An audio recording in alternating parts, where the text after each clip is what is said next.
Hi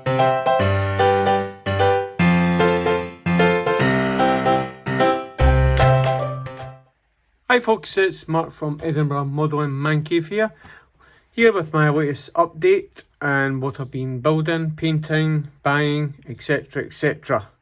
So I've got a couple of things in the pipeline, so we'll get straight away and get started with this one. This is the Tamiya 135 classic, I think it's 1971 or 74 Hanomag kit that I got. I've never built one. What I done extras is on this lovely kit, but I'll come to the issue that I have with it. I added a wee bit of styrene to make the locks more pronounced. I gave it some shells hits, which I'll paint with soot and rust. I've still got to weather this. Just paint the antenna there, so fix that. Couple of tools that are on. The rest are there. The lights need to go on, which didn't turn out as good as I thought it would be, with a Molotov pen and crystal clear to put a lens effect. The winch, the gun for the top, I've not glued. That's been glued in place. Done the leather seats as best I can. This part here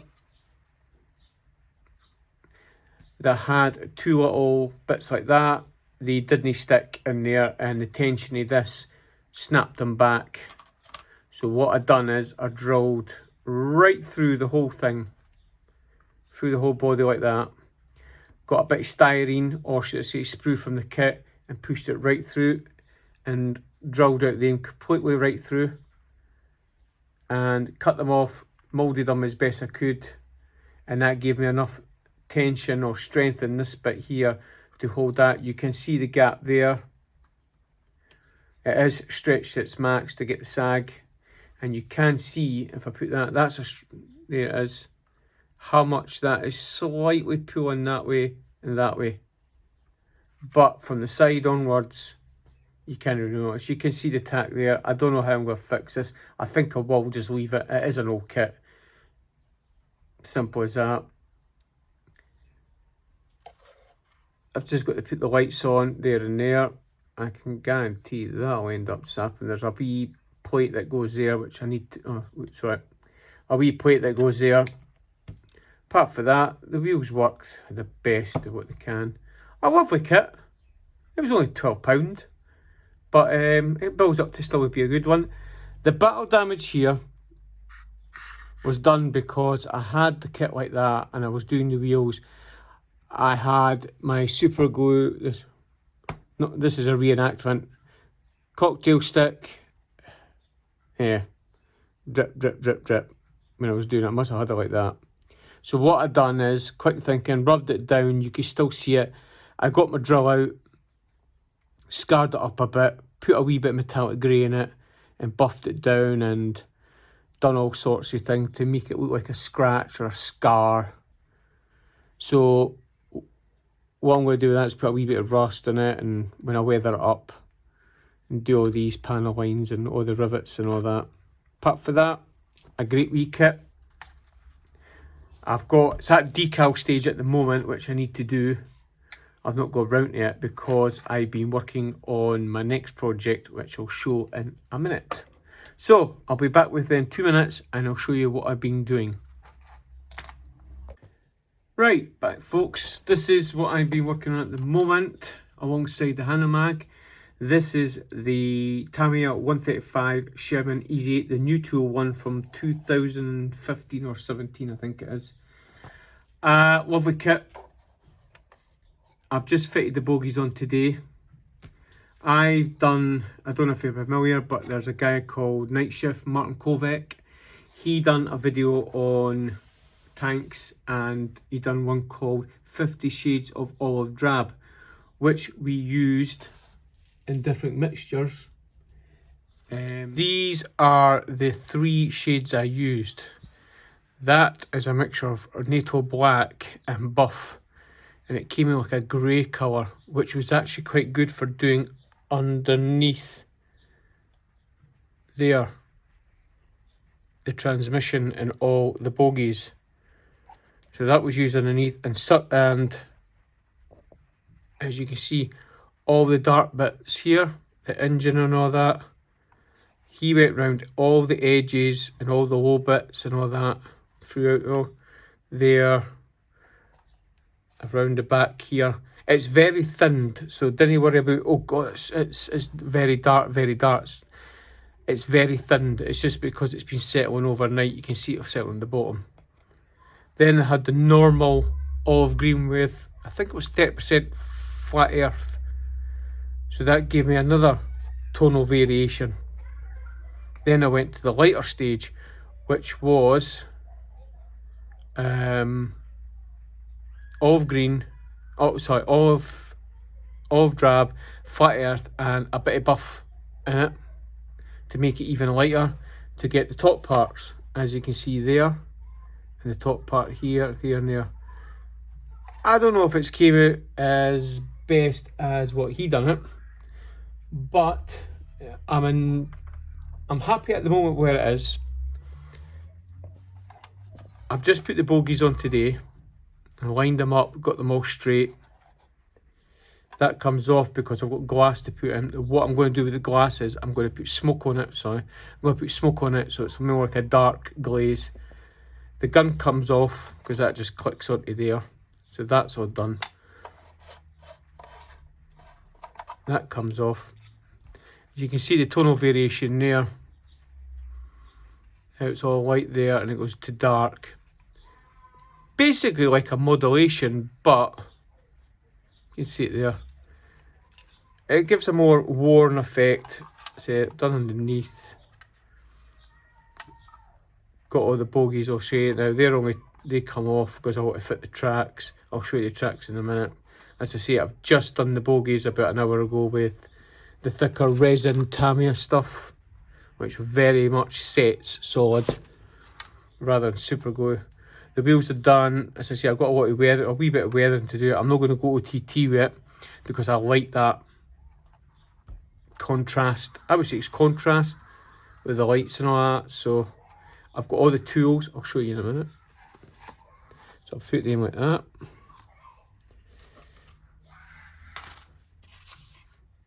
Jerry cans, all primed. The extra track that you get that go on the side with the gate teeth.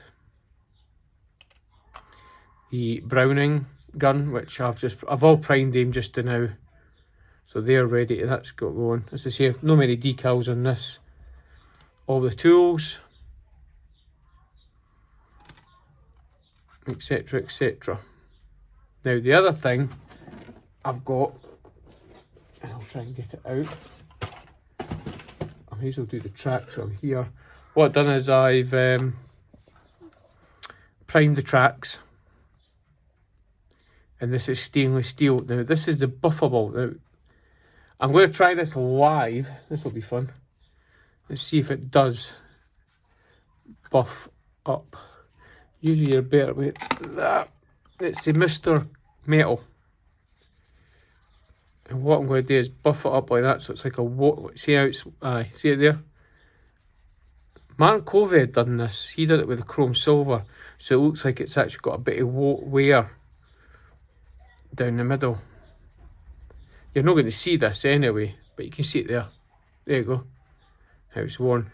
What I'm going to do is put a bit after I've done that, I'm going to seal it all because this stuff just peels off. It's very, you can do it with your finger. The dark iron is very good for tanks, the buffable one. I'll keep going. Oh, there you go. As I say, you might not see all this, but here's a prime example. There you go. I'll seal it all and I'll put a bit of tape right down and cover the plates and the middle, and I'll spray it again so get that. So this middle section will be covered. So when I spray it with dark iron or the black rubber, it'll just cover the rubber on that. And again, I'll just dry brush all this texture. I'll just dry brush it all. You can see how it's came off of my finger if I do that. But that's what I'm going to do with that. The other thing I have done, I was starting to do was the resin storage. I've done the 1 log, 2 logs. They've all been cleaned up. I've only got a couple of them I've got to do. The helmets need a good clean. All the baggage, I've got 2 of them to cut this plug off. But I don't know if I should just hold it there, keep it like that and have it like that. But I think you'll see it the side, so I'm going to have to cut the whole thing off. So they're all ready to be primed, cleaned up, sanded. I've done some of them, but you can't what it's like with sanding. It gets a bit monotonous and you get a bit bored with it. So, because you've got to be careful with this stuff. Mask and damp everything down because you don't want breathing in resin dust. So that's what I've done with that at the moment. Let me just put this back in its box. Keep all the bits together. So I'm cracking on with that fairly quickly. It was quite a simple build to do. I tried to do a weld seam on there, in there like Mark quote, but well, that's a technique for another day. So that's where I am with that Tamiya fit kit. Oh, maybe I'd show you this as well. I done the figure. What I've done is I sprayed in black and I shot black from the below and white from the top, so it gives you all the shadow detail. Another Martin Kovac. I will try and give this a paint. His glasses are glass, so I'll try and give this a go and give this this wee G.I. Joe a wee paint, because it actually looks quite good. Him sitting in the tank, it gives a wee bit more life. And I'm also trying to look for a little vignette for it, maybe a self, because I want it like the front cover. If I can get front cover. Yeah, I want it like this, as a wee vignette with the house and the cobble road. Now I can get the cobble road, it's trying to get the house, but I might just do it with the cobble road and add a wee bit of rubble here and there. So that's what I want. There you go. That's what I want, the wee vignette, because I think it sets it off rather than having a static tank sitting on a bench. So not far to go in this. I'm getting there. And I got something else, because I got vouchers for Wonderland models for my 30 years at my work, which I most appreciate. I got this beast, this Tacom T29E3. I'll let you have a quick look inside. I also have ordered up, which is coming today. It should be should be now. I've ordered up it's on a Rainforest company for £40. It's a Ming 135 dozer, the big bulldozer. So I've ordered up that, and that's coming today as well. So I'll open up this. This is about £54. Quite a thick book, but it does come with some lovely artwork. This one here, I do fancy doing. I think that could be quite simple, but it bow tack everywhere. It just looks something unusual rather than that. I've done that before on, I think it was the T90 that I built, the 3 camo. So I've done that before, but that looks very special with the brake, the cover over the gun, over the mantle and all that. That's the normal one, which is just a plain one colour, which looks rather boring, so I'd rather do that one there. It just looks very weird and strange, but yeah, definitely. Nice manual. I'll show you the instructions. Very well laid out, like Tacom always do. Link and length tracks, so it's quite easy. They actually give you a jig to put around it. I'll show you in a minute, but it's quite easy to lay out. There you go. So here's the turret. Now I'll get the exposure at my ruler. So that is an inch. We'll do it inches, old school. You're talking 4 inches by about 3 inches, or in old school or new school, it's about 100mm by about 80. So it's quite a big turret. This is what I mean, one piece hull. Again, I'll do the new school, which is 200 dead on by what, 60. There's the jig you get for the linking length. So you can actually separate it there and slide it off. I've seen it with them before on YouTube. Very nice detail.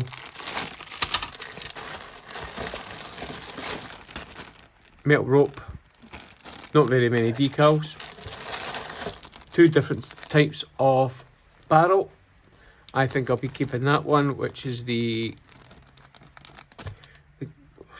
canvas, should I say? It covers it. That's the one I'll be doing. Wheels, etc., sprockets. The bottom.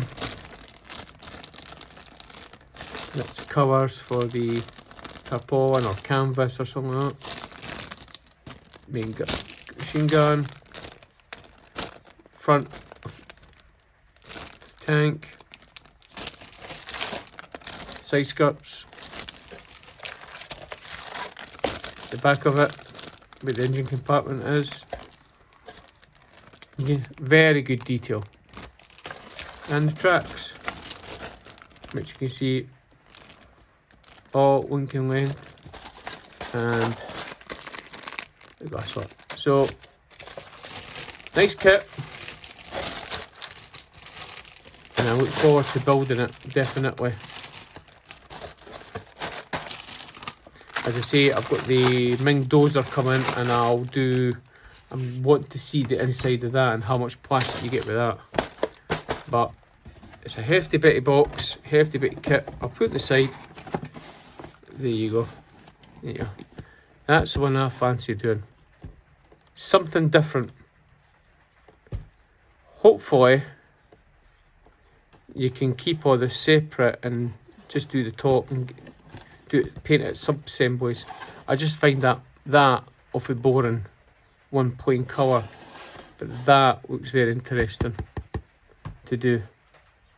As I say, you could probably get bow tack or bits of tape and tape it all around and spray the one colour, the light colour underneath and the dark colour on top, and that's, hey bingo, you've done it. Don't think there's anything around the back, just what you get, and the other ones you can get. So that's that. Quick buy. As I say, I've got the dozer Spitfire for the Plastic Posse podcast. I've not got any further forward. Again, my enthusiasm for it has dropped a wee bit. As in, like, I'm not interested. Armour is definitely the one for me at the moment. I will have to get cracked on with the Spitfire. I want to get it done before the cut-off date. I think it's the 16th of August or something. I really want to get it done. Cockpit's nearly ready to really be fitted. Apart from that, nothing much else. I'll be building armour probably until the end of the year. My enthusiasm for planes is totally gone at the moment. So that's what I've got going at the moment. Nothing much else to report, apart from the people that you'll see at the end, I put up, it's like these screenshots of people's Facebooks and YouTube channels. These are the people who have supported me and advertised this channel. If you could please look them up. You're talking Lisa's Craft Station, Totally Scale Models, you've got Dexter's Crafter, Model Making Trucker, Jacqueline's Crochet Art, Kevin's Plastic Scales, the Yes Sir Model Officer Mess, and his podcast with Malcolm Chells is Just Making Conversation. They've just put out a new podcast episode about workspaces. Very interesting. So some people don't like the word man cave. I do. This is my space, my nah, I'm only joking. It doesn't. Workshop is more like it, but wouldn't ring. But if you could check them out, please. They've helped me to get up to the 119 at the moment. Please like and subscribe. Stay safe. The COVID is not away yet. It's quite high in Scotland. It's peaking again in Scotland. I'm not going to be doom and gloom. But please stay safe. Look after yourselves. And I'll see you in the next video. And hopefully the Sherman might be done and the Hanomag might be done. So stay safe. See you later. Cheers.